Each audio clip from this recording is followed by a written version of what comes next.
Slave labor on the moon and serving with the German Dark Fleet. Who goes to prison if UFO disclosure happens?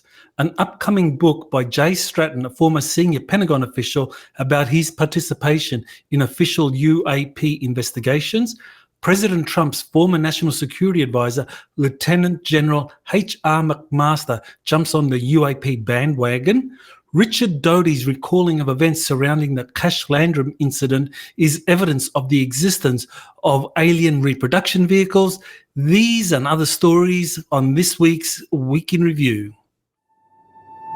You're listening to Exopolitics Today with Dr. Michael Salla, your source for the uncensored truth regarding the human, extraterrestrial, global, and political agenda. Click the like button and subscribe to this channel. And now, here's Dr. Michael Salla. Well, welcome to the September 14 edition of Exopolitics Today, the Week in Review.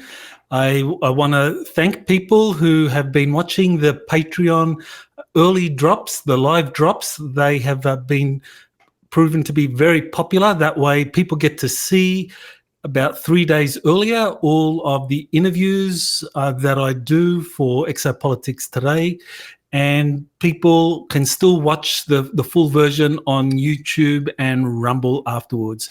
And we do have a few episodes coming up that will be censored or would be censored by YouTube, and we're going to be making them available exclusively on Patreon and Rumble.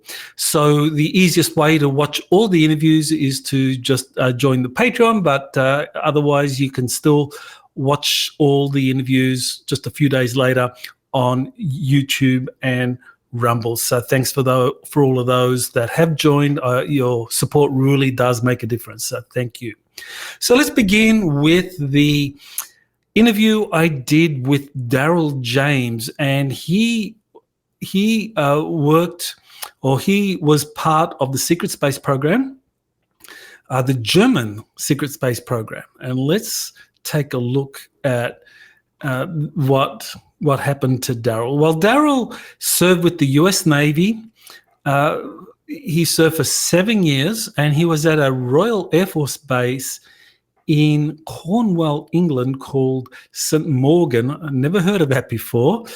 And he was recruited into a 20 and back program because he had a superior intelligence that was measured, and he went through a process of being recruited, and he saw a great extraterrestrial, then a Draco extraterrestrial, and then he got to be manhandled by the Draco extraterrestrial. And he spent time on the moon where he was treated as slave labor as punishment for him poking the eye of this Draco reptilian. So that's very interesting how there's this punishment. There's this system of punishment where people who transgress whatever discipline is required for service in secret space programs, they are sent to places like the moon, and they get to do some hard labor. And there's a lot of other things that are going on up there on the moon if you're a female, and it also involves children. So I don't want to go into detail into that, because this was one of those interviews that we did have to censor, or that we did have to make available only on Patreon and Rumble, because unfortunately YouTube does give you strikes, and I've had my strikes, and I've been warned not to do it again, otherwise and the channels get taken down. Much bigger channels than mine have been taken down, so I have to self-censor, and that's why this interview was only made available on Patreon and YouTube, but definitely Patreon and Rumble. So yeah, and it talks about satanic ritual, the bad things that they do in those ceremonies, especially to little young people, if you get my drift. Now, after he spent his time on the moon and punished it. Then he served on the German Dark Fleet, spent some time on the moon, and then he spent time on a planet that is considered the home world for the Dark Fleet or the Nachtwaffen. Now, I mean, there's really no evidence of this that Daryl was able to supply other than his documents. And that's in cases like this where it's very hard to prove. I mean, and this is the same problem with most whistleblowers or most people who have been part of the secret space program, I should say, that there's no evidence. When they get to serve on a 20 and back, their consciousness is taken away or shifted, or they're physically moved and then their time regressed, and there's just no evidence of that. But what we can have is evidence of their life or their careers. And in the case of Daryl James, he did send me several documents that proved that he did serve with the US Navy for 7 years. And I always consider that as an important part of the vetting process, because people who tend to serve in the military, I mean, they have all sorts of experiences and they're normally very guarded in what they reveal. So, not that it's a foolproof vetting mechanism, but definitely I think that means that they are worth listening to, because people might serve and tell tall stories, but his story has not varied as much at all, as much as I've been able to tell from the time I first saw him talking on James Rink Super Soldier Talk. Well, here's my new book, US Army Insider Missions 3, Nordic Extraterrestrial, Space Arks, and Saturn. That was just released, and so it is now available on Amazon and on Lulu. Yes, that's the second place that you can get it. So only the paperback and the Kindle editions or the electronic editions are available at this time. So in this book, we get to cover some of JP's more recent missions, and this has been largely involving these Nordic extraterrestrials, and they have been involved more and more in JP's missions. So that's why the book's subtitle is Nordic ETs, Space Arks, and Saturn. And so this is the kind of Nordic JP typically has been meeting. Some of them have short hair because they are part of a secret, or they are part of an Air Force secret space program. But many of the Nordics, they just look like this. And as the cover suggests, that a lot of the missions involve these space arks. So, and this crystal jewel. So this is one of the things that is discussed at length in the book. Exactly what is happening on the space arks, the role of the Nordics in taking over the space arks. Is that a good thing? Is that a bad thing? And these crystal jewels, exactly what do they represent? I mean, can they hold the consciousness, the organic consciousness of a ship? Apparently crystals have this capacity to do that. So those topics and more are discussed in this book.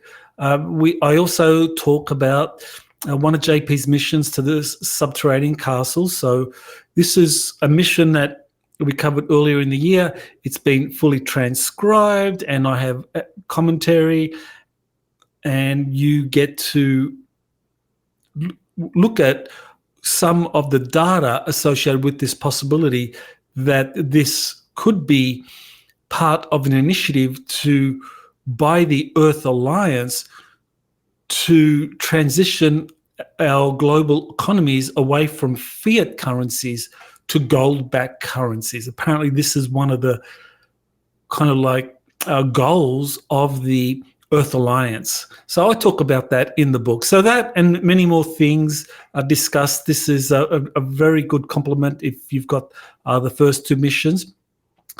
And also in the final chapter, I discuss JP's honorable discharge from the US Army. So JP is no longer active as of August 30 of this year. So we're just talking 2 weeks ago. JP ceased to be active duty with the US Army. He was given an honorable discharge after 4 years, 7 months of service. And also he was officially retired with a permanent disability. And I talk about that in the book, why he was given that permanent disability, and why he's one of the fortunate ones to be given virtually a full-time military retirement, and that has a lot to do with the UFO phenomenon. So I discuss all of that in the book.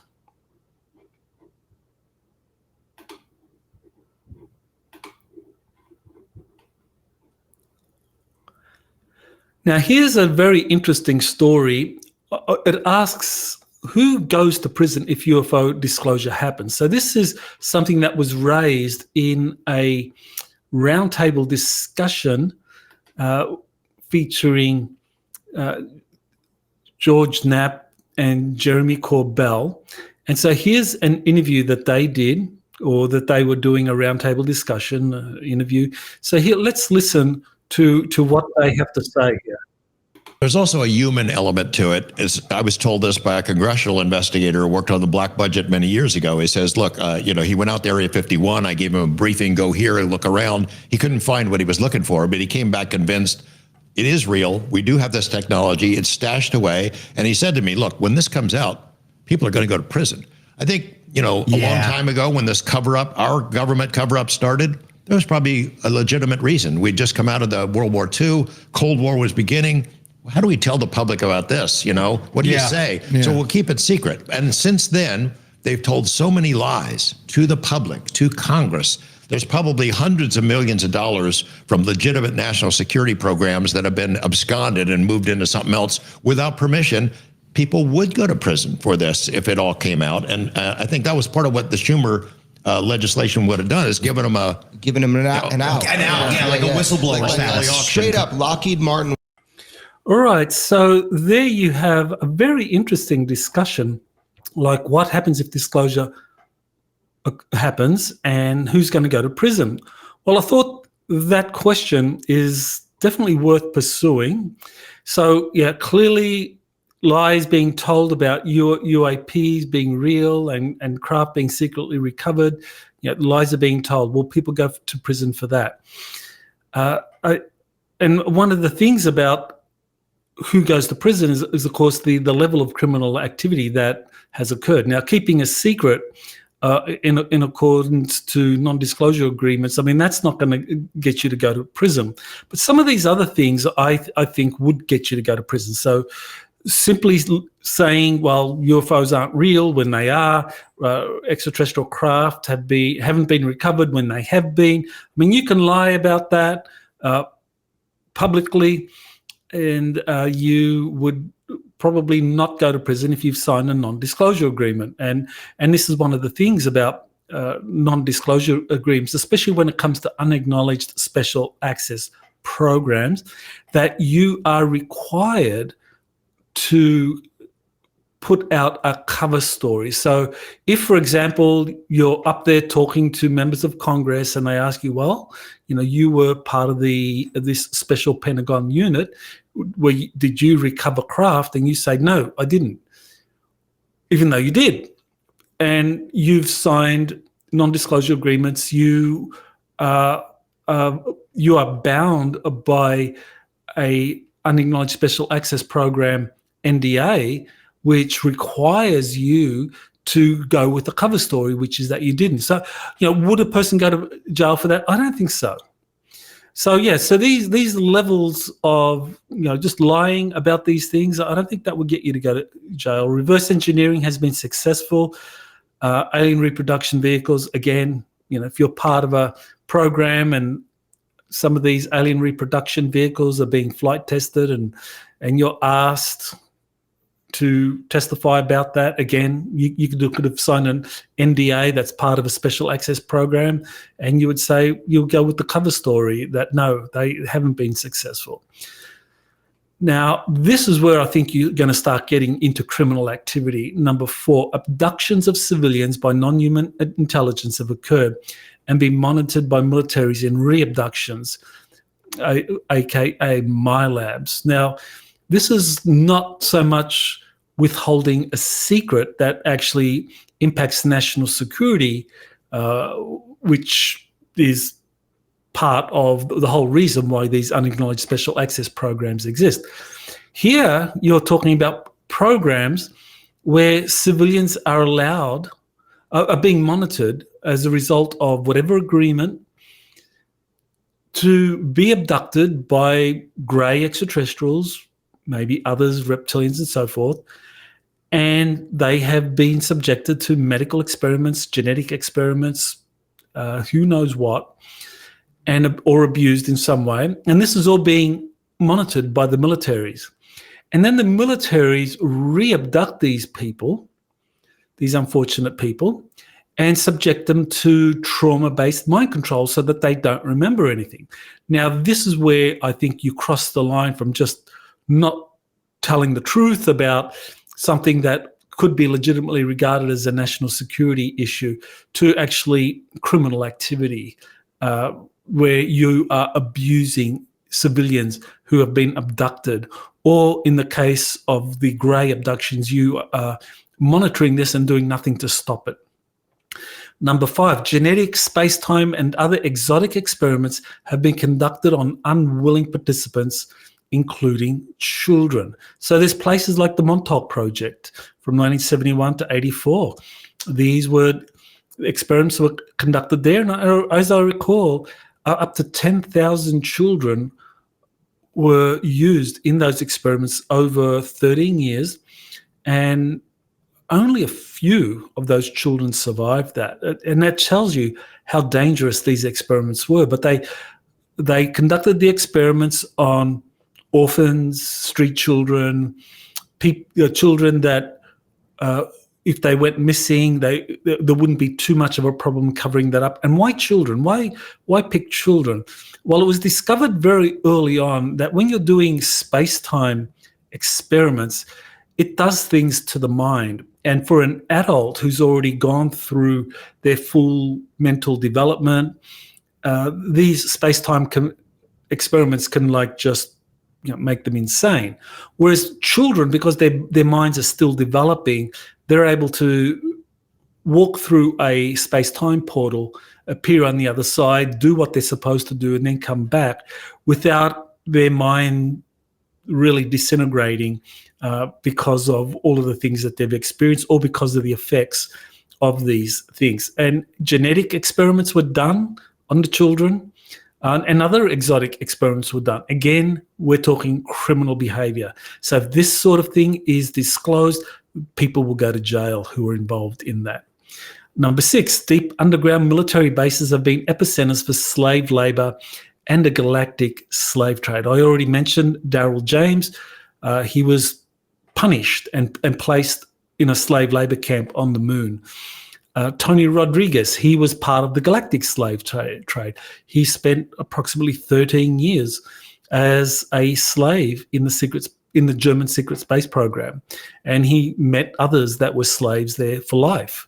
So thankfully, he once he finished his 20-year and back, he came back, and now he's talking about it. But there are people out there that have been part of this galactic slave trade all their lives. So again, people involved in these DUMs, in this slave labor, the slave trade, criminal activity.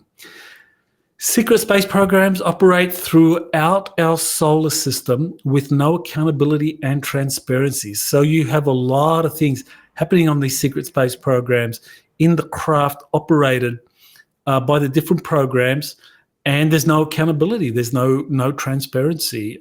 They just do whatever it is that they want. The captain of that craft has the authority to be a tyrant if he wants, with no accountability. And finally, black budgets that have been generated to fund DUMS and secret space programs using illicit activities such as drug trade, sex trafficking, insider trading. Once again, anyone involved in those things, and this is typically where the CIA's Clandestine Services Division comes in, because they are involved in these things. And, and people make the assumption that the CIA operatives doing this stuff are really bad people enriching themselves. Well, I think this is something that was set up in 1947, 1949 with the CIA Act, that the CIA's job would be to raise off the books an enormous amount of money for the conduct of these secret space programs dealing with UFOs and construction of DUMS and all of that, to keep it out of the eye of representative governments. So that way members of Congress couldn't track what was going on, because they weren't the ones funding this. In fact, the funding was coming through all of these illicit activities, and that the CIA operatives that were doing that, they had a job to do. They weren't so much enriching themselves. I'm sure that many of them benefited personally from this, but it was very much a part of the way in which the secret space programs were being run. So if you have the people involved in the drug trade, CIA operatives in the drug trade, sex trafficking, insider trading, again, this crosses that line into criminal activities. So overall, when it comes to the question of who goes to jail when the UFO disclosure happens, we have to ask ourselves, well, what level of disclosure are we talking about? Is it just revealing the secret that UFOs are here and that there's been some recovery of the craft? Or are we talking about some of the deeper layers, the darker layers that I just mentioned? Okay, so here's a very helpful analysis by Elena Danaan of that strange Starliner pulse detected by the International Space Station from her sources. And this was a sound, I played it in last week's Week in Review, and the sound is very much like a heartbeat. It's a pulse, but it's a metallic sounding pulse, and it was coming through the speaker of the Starliner spacecraft that has since left the ISS and has returned to the Earth. Now, Elena was told by her contacts, Thorhan Aredian, that sound is very similar to the pulse associated with the organic consciousness that animates Intergalactic Confederation spacecraft. And also JP talked about hearing a very similar sound when he was inside the Atlantic Space Ark, and especially near the crystal jewel that animates it. So those are two sources that talk about this kind of electromagnetic pulse that was heard, and that it's associated with Intergalactic Confederation motherships and Space Arks. Now, David, and one of the things about the organic consciousness that animates Space Arks or these Intergalactic Confederation ships is that that's very similar to what David Adair says that he found when he encountered this ancient space extraterrestrial engine at Area 51, and that there was a organic consciousness animating it that he found out was named Pethalum, and that actually transferred itself into his body and said that it wanted to use him as a lifeboat, because eventually other craft that are associated with it would be returning to our solar system, and apparently that's now. So it would be very interesting to know if David Adair heard a similar sound near the engine. So that's something we have yet to ask him, but we will. Okay, so Kerry Cassidy, who has done really, phenomenal amount of work in interviewing hundreds of whistleblowers over the, I think, close to 2 decades now that she's been working in the UFO field. Now, she did a review of Luis Elizondo's book, and for those that have not been following the news, I mean, his book has been #1 bestseller on the New York Times sheet, and everyone is talking about it. He's getting the red carpet treatment, doing dozens of interviews, major media, legacy media, and so forth. So this is a book that the controllers or the deep state want you to have, because I don't believe you get to have a book contract with the major publisher like HarperCollins, get to have the red carpet treatment with the legacy media in doing interviews with you nonstop, unless there was a group wanting you to get out there. Now, the question is that group behind Elizondo and others like him, is that the deep state wanting to pump up the fear narrative, like UFOs are a threat and therefore they're setting the foundation for a possible false flag event involving extraterrestrials? Or is it the white hats? Is this the Earth Alliance wanting to prepare people for the bigger disclosures that are coming and doing it in this kind of incremental way, like Lou Elizondo's doing it, which is that, UFOs are real, UFO craft have been recovered, and that there's a non-human intelligence associated with them. So those are things that really do open up a lot of people's worldview on what's going on. Now, in his book, he talks about the Collins elite being a roadblock to disclosure. Now, this is apparently a group that is very heavily into a religion. So, and he is saying that they are a roadblock, that they are filled with these ideas that UFOs are associated with demons and people can't handle the truth, and that this is a bad thing. We don't want people to know that these UFOs are demonic and they're here, because people would panic. Now, Kerry Cassidy makes a good point. What if the sole purpose behind organized religion, the Vatican, and their Jesuit army of spies and other religious orders involving Muslims and more superstitious type organizations was to convince the people that any intruders from other dimensions were demonic and satanic?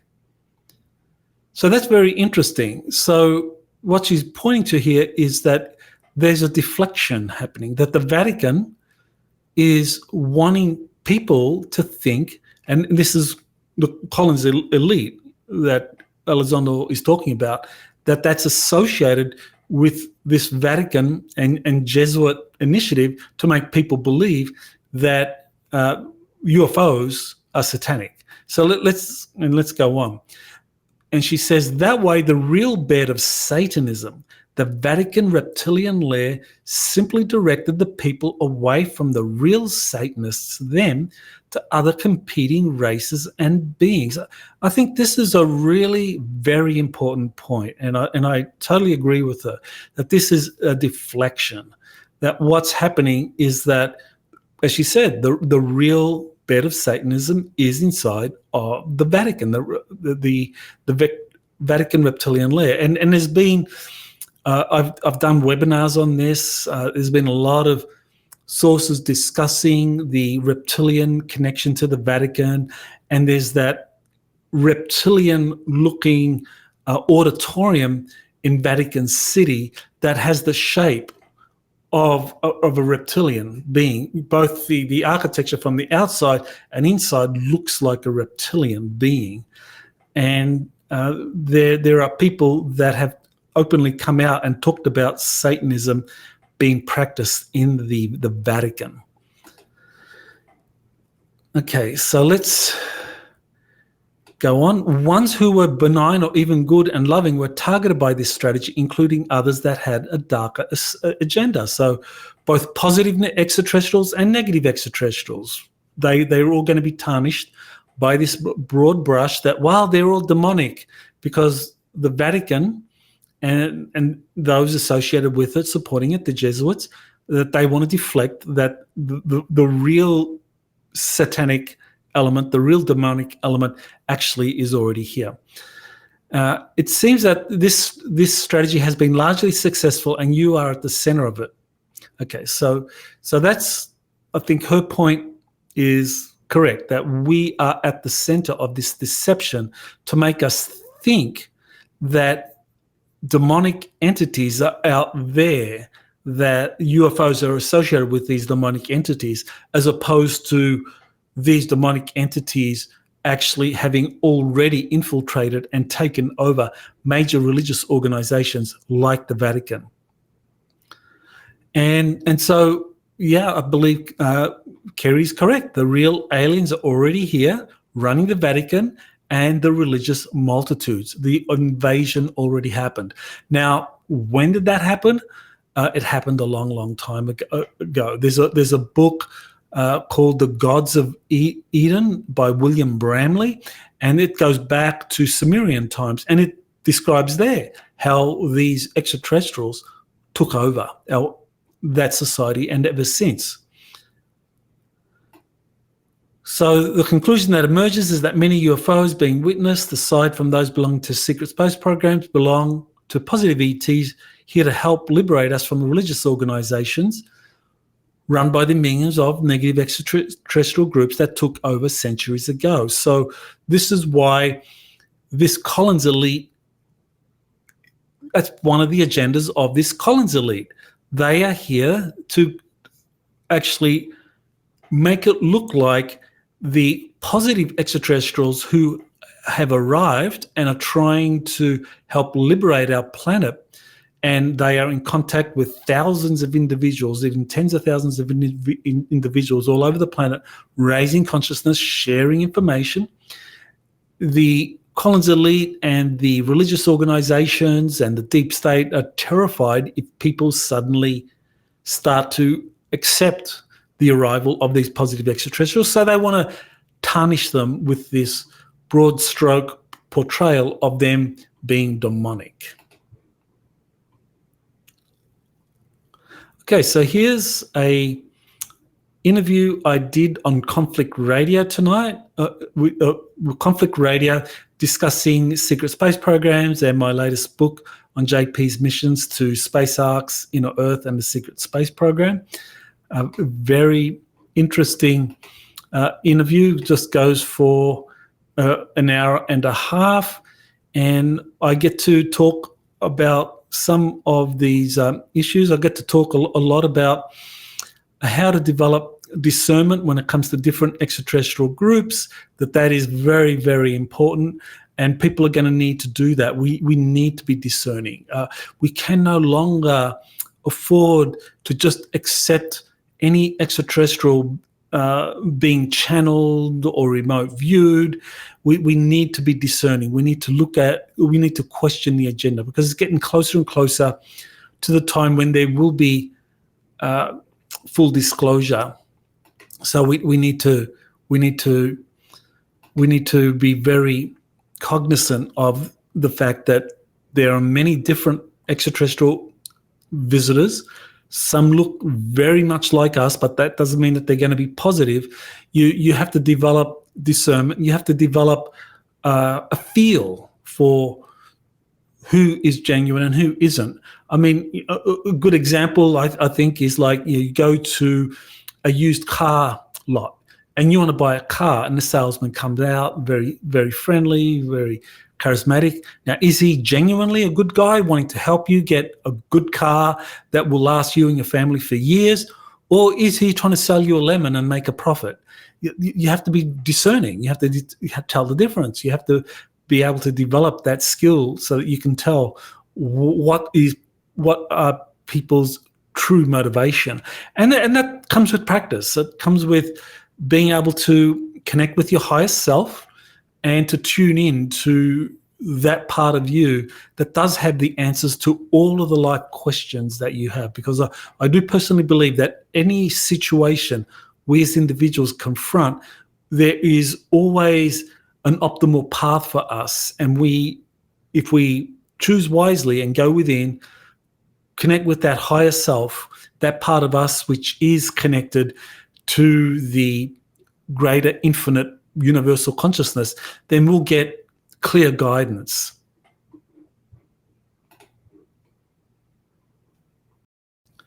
Now, here's another book. I mean, we just had Luis Elizondo's book come out just about 3 weeks ago, and there was another book prior to that last year by Doctors James Lukatsky and Colm Kelleher that came out in 2023, and that they're all predicated on the idea that there are sincere Pentagon officials and scientists fighting the good fight to learn the truth about UFOs and reveal this to the general public.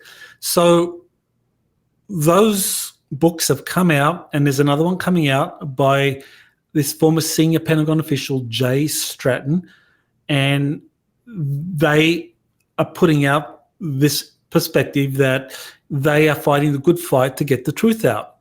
Now, this is where I get to really look at one of the kind of key premises they make, that they often describe the phenomenon as a mystery, as an unknown, as something involving high strangeness. Now these people, all of them, Jay Stratton, Lou Elizondo, James Lukatsky, Colm Kelleher, I mean, they are all connected to the ORSAP program, and that was something that was happening that was centered around events, paranormal events, at the Skinwalker Ranch. So it was like a lot of high strangeness.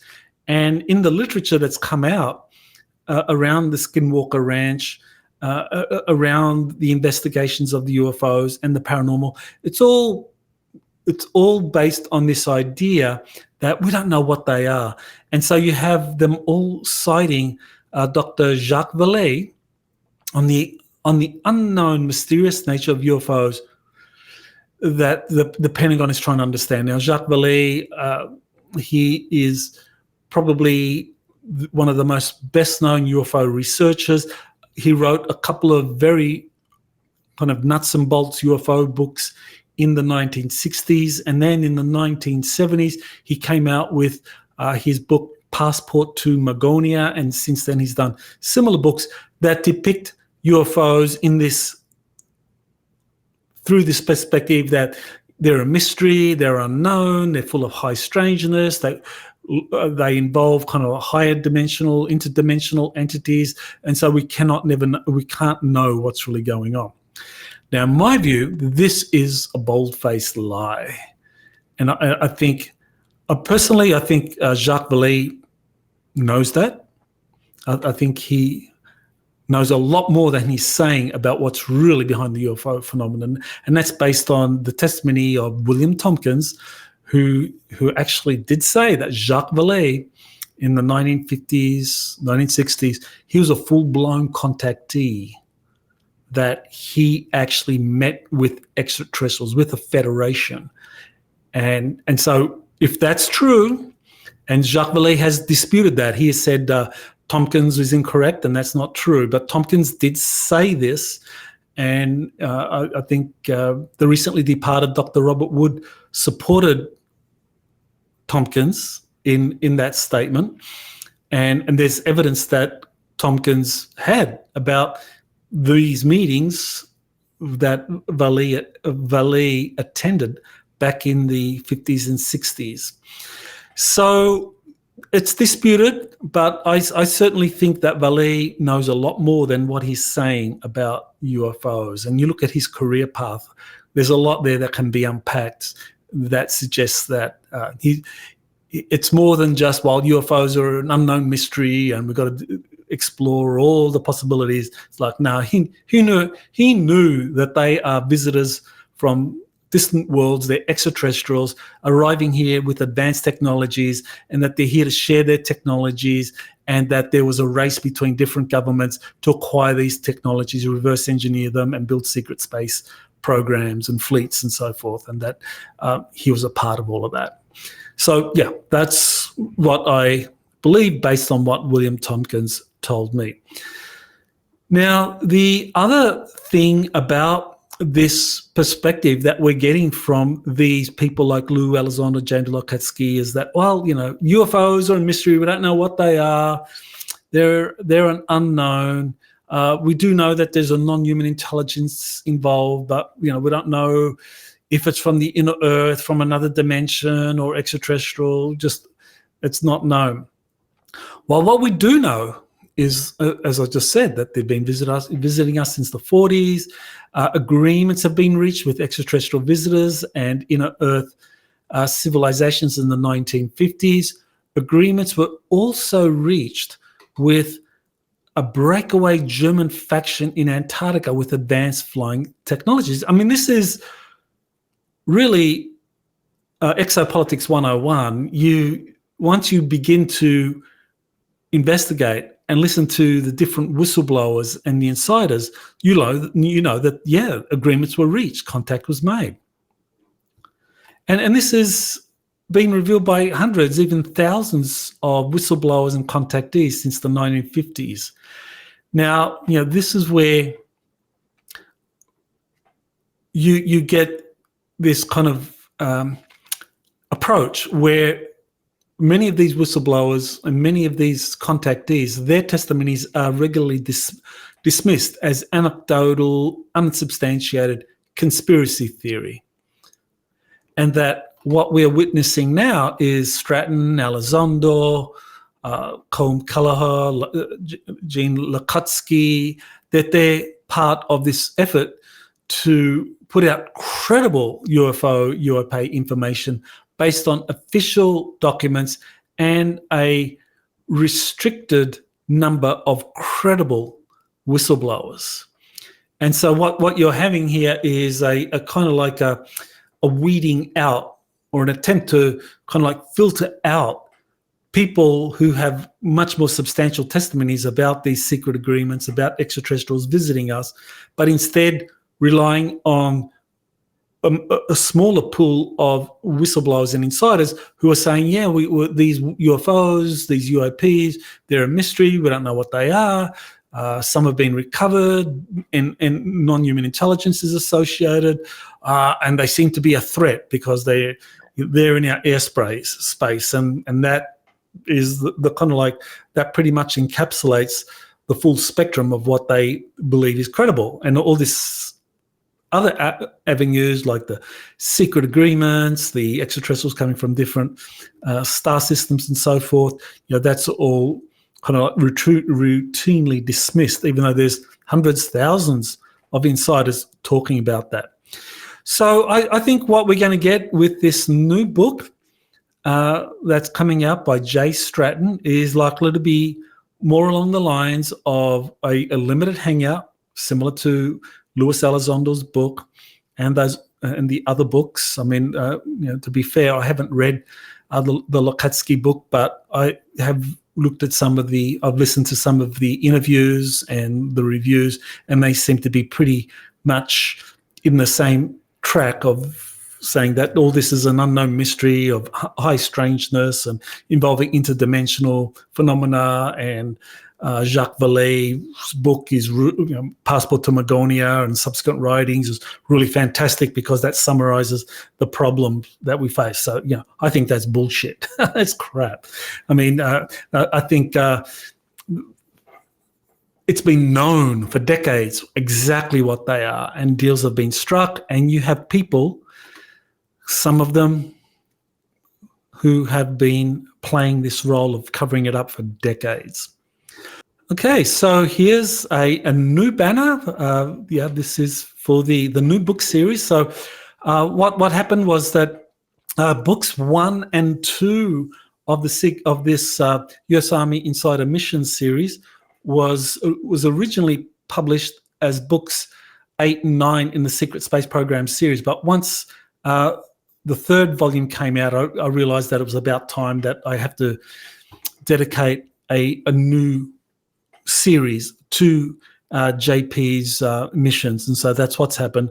A fourth volume is already underway, so there'll be at least 4 volumes. And JP is still doing updates, even though he has left the military, been given an honorable discharge. I mean, and I discussed that in the book about the relationship he has.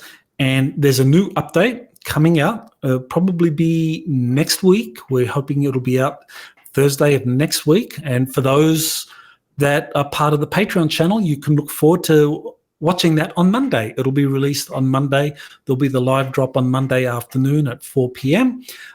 So you can watch it there on Patreon. Or if you want to wait, then you can wait for it to drop on YouTube and Rumble on the Thursday. So the Patreon definitely is good value. You only pay $7 a month, and we're releasing close to 14 interviews a month. So that means you're paying just over 50 cents per interview. So I think that's a really good deal. So $7 a month, you can get pre-release, or you get early access to all of the interviews, and you get to watch them without any ads, and you get to support the Exopolitics Today channel. Okay, so this is the interview I did with Elena Danaan, Discerning Extraterrestrial Entities, Collectives, and Agendas. And Elena Danaan, she's been putting out information since 2021. And the thing that has always impressed me about Elena is that she does make the effort to find evidence for her claims. And that's because she was a professional archaeologist. And I think that's very, very helpful, very important, because there are a lot of people out there claiming to be contactees, claiming to be channelers. And now, I'm not saying that they're wrong. I'm just saying that they believe that. And you need to find some way of corroborating that is exactly what is happening, that you just can't accept a voice in your head as evidence that you're in contact with an extraterrestrial civilization, that there needs to be some sort of evidence, there needs to be some screening process, because there is voice of God technology. I mean, that's been around for decades now. There is a really impressive book by Nick Begich called Mind Control. And he gives a very extensive discussion of voice of God technology. So, and this technology is electronic transfer, or they can transfer a voice electronically into a person's head and make that person think that they're in contact, that they are receiving communications from someone.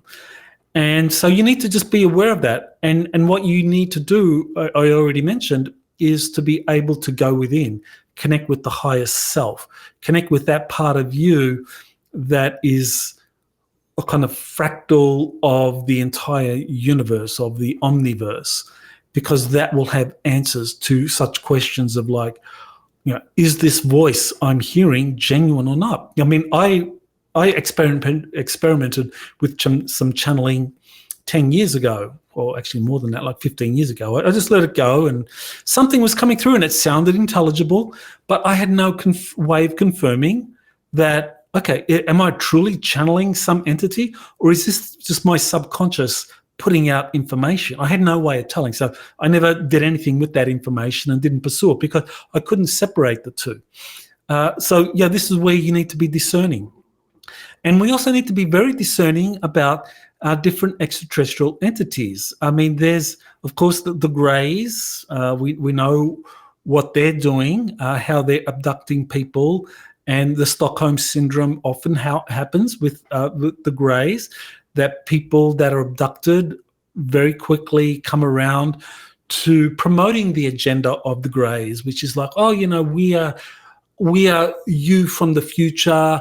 Our species is dying out, so we need to come to you because you're our distant ancestors. You have the pure genetics, and if you allow us to do genetic experiments with you, then we can replenish our civilization, and then we continue on. And I mean, that's an infiltration. That's just untrue, and that's one of the things that Elena points out. But there are many others that have pointed that out. There's a book called Extraterrestrial Friends and Foes. George Andrews is the author, as I recall, and in that he said the same thing, that there were extraterrestrials from different star systems, Tau Ceti and so forth, that said that's the MO of the grey extraterrestrials. So this has been around for many decades, and I think it's wonderful that Elena reminds us that is their MO. That's how they infiltrate. Also, human-looking extraterrestrials. Not all human-looking Nordic extraterrestrials are what they appear. There are some synthetic Nordic extraterrestrials, some that have been created, whether it's by the Greys, whether it's by the reptilians, whether it's by the secret space program or the deep state. These synthetic Nordics can very much look like they are from another star system, but they're in some way synthetic, and you can detect it in their vibration, that you can detect the difference between a genuine extraterrestrial who is connected to their kind of heart-soul complex from a synthetic that is operating through AI or some other synthetic process who have a deceptive agenda. And of course, we also talk about the pulse from the Starliner spacecraft, and I already talked a little bit about that. So yeah, definitely well worth watching this interview with Elena Danaan on you can watch it on Patreon, Rumble, and YouTube, as well as on Apple, Spotify. Spotify has the video, and Google and Apple just have audio. So those are the different channels where all my interviews are typically published. Here is another official who has come out to join the UAP bandwagon. This is President Trump's former national security advisor, Lieutenant General H.R. McMaster, who's now saying that, quote, there are phenomena that have been witnessed by multiple people that are just inexplicable by any kind of science available to us, end quote. So there again, you have the same thing. The Elizondo, Stratton, Lakotsky, Kelleher, they're all saying the same thing. This is inexplicable. It's high strangeness. And it all goes back to this ORSAP program associated with the Skinwalker Ranch, and George Knapp was associated with that, Jeremy Corbell, and they're all framing it all as this inexplicable phenomena.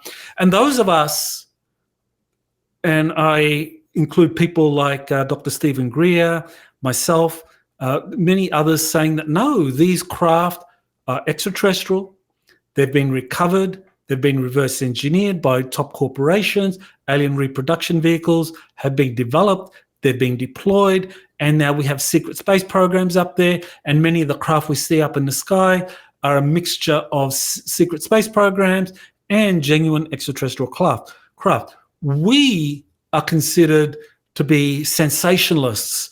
We are considered to be too credible because we look beyond this kind of small set of whistleblowers and insiders saying that, oh, it's all a mystery, unknown, coming from some other dimension, and Jacques Vallée is he's the authority on all of this.